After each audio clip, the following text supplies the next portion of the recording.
All right, welcome back, everybody. Well, we do have our numbers for the Stihl MS271.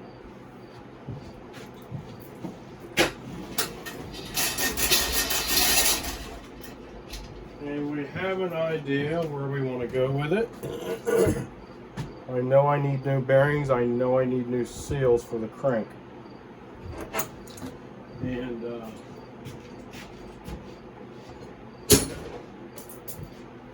this is how I'm going to remove them. I really don't have any other way, except I don't really have a way to push because I don't have an arbor press, nor do I have room to put one. And but I do have the old bearing supported in my vise, and it sits in that vise in such a way that the crank clears, and I don't have no pressure on this.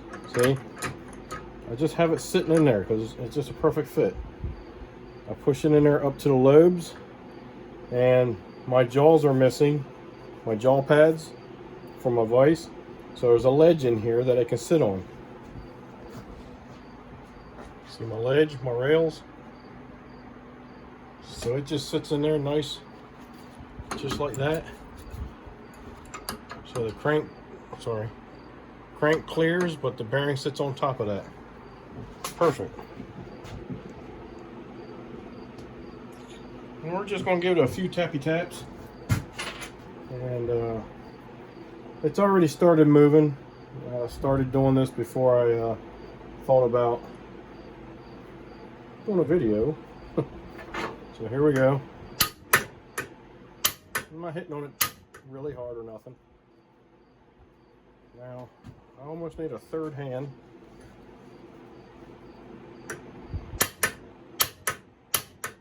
Maybe the nut will catch it. Yep, there we go. And it's off. They're pressed on, but they're not like pressed on like super tight or nothing. And I put the nut on there to help save the threads. And it's unthreaded very easily, so there's no damage or swelling or anything like that. Now, I should be able to do the same thing to the other side.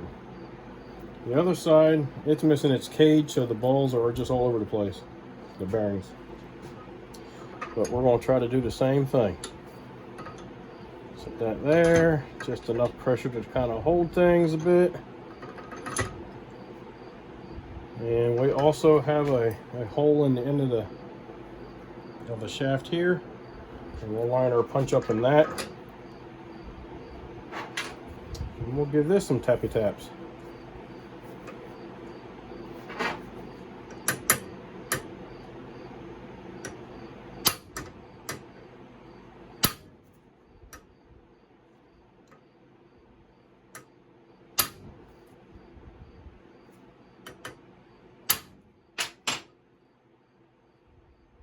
And it looks like it's moving, so we're in good shape.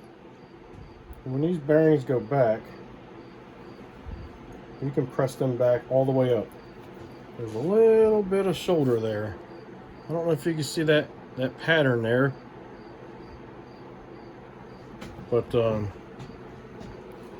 that is actually raised.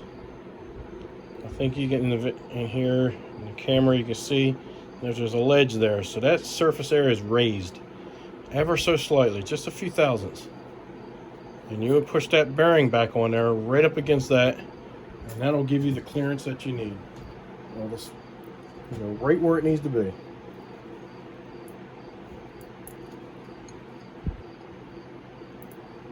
All right. So this side has started to move. Now we're gonna drive it home little by little.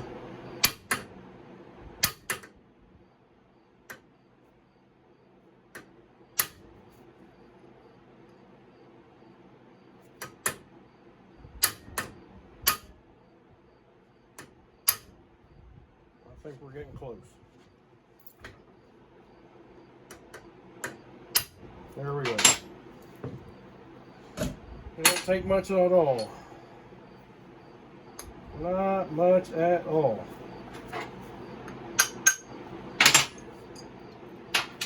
And again, no damages there. No flaring or anything like that. That'll go right back together nicely. Now when I go to put this back together, I will turn on my ultrasonic cleaner and I'll heat it up. And I'll drop these bearings in there, because these bearings, you can't put a whole lot of heat to them like an open flame, because they have nylon cages. And you don't want to burn that cage up. So the best thing to do is to put it in something like this, like an oil bath, and heat that oil bath up, or your ultrasonic cleaner, and turn the temperature up on that and drop them in there, and that will expand those for you. And then I'll put this in the crankshaft in the freezer overnight or something, and we'll be able to drop those bearings right on. So that's how I remove the bearings off of a 2-stroke crankshaft. Hopefully that was some helpful information to you. Hopefully you enjoy the content. If so, give me a thumbs up, subscribe, send me some comments, let me know what you think. Be kind and help people when you can.